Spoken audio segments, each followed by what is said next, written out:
Hey everybody, Diesel Boys here. I know it's been a while since I posted a video, and this is actually getting into something a little bit new.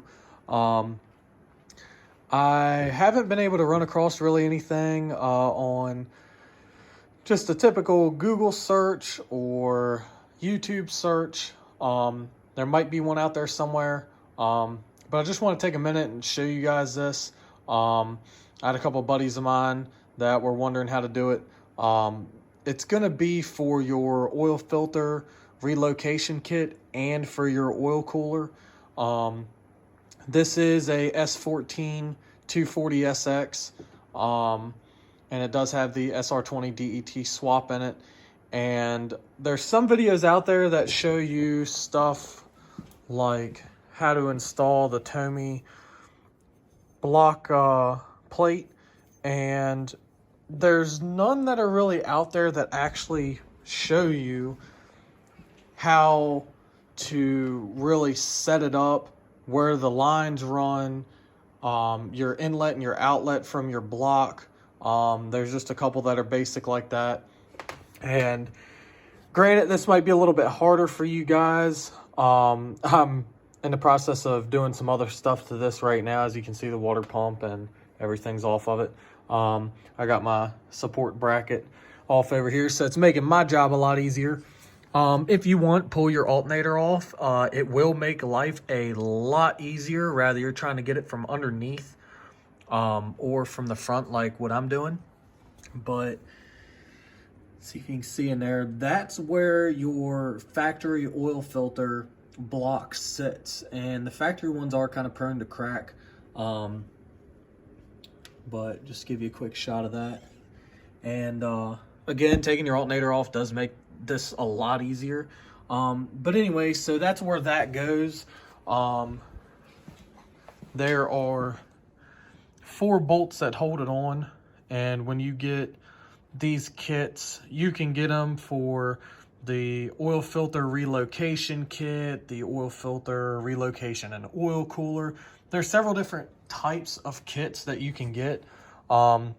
Mine is actually just a oil cooler kit with a filter relocation, but mine's set up a little bit different. I only have one bracket instead of having a sandwich plate and then an actual mount bracket. So pretty much once you take and you put this on the block itself, what I would personally do is you have your 1/8 inch holes there. This is what the stock one looks like.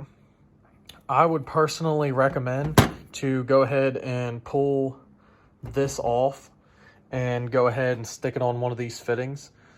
Just for the simple fact, you know, your regular oil light and stuff inside the car, hooking this back up will keep it from having an annoying light on your dash. But anyways, you take, of course, you got your fittings.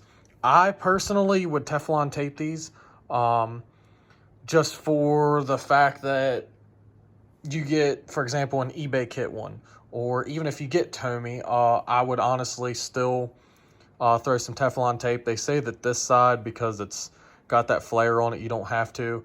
Me personally, I like to throw a little bit anyways. I'd rather be safe than sorry, because if you have to go back once you get it on to redo it, it's gonna suck. But anyways, I'll jump over here. This is, I happen to get the 16 row, but you've got your bracket kit there, some adapter fittings. That's for your cooler itself. But this right here is the piece I'm talking about. Normally, you get this one and you get another one for the filter relocation. It depends, I guess, on just what and how you want to do it. Pretty much what this is going to do is you've got 3 lines in the kit and then your cooler. So this one mounts onto the block. You, of course, thread those into here, and then your 2 lines are going to run off of this. One, and you can route it a couple different ways, but you're going to want to take one line, run it to the oil cooler.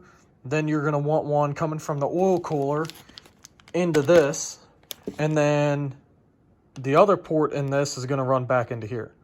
So your oil filter is going to screw directly back on the bottom here. And so it kind of makes life a little bit simpler.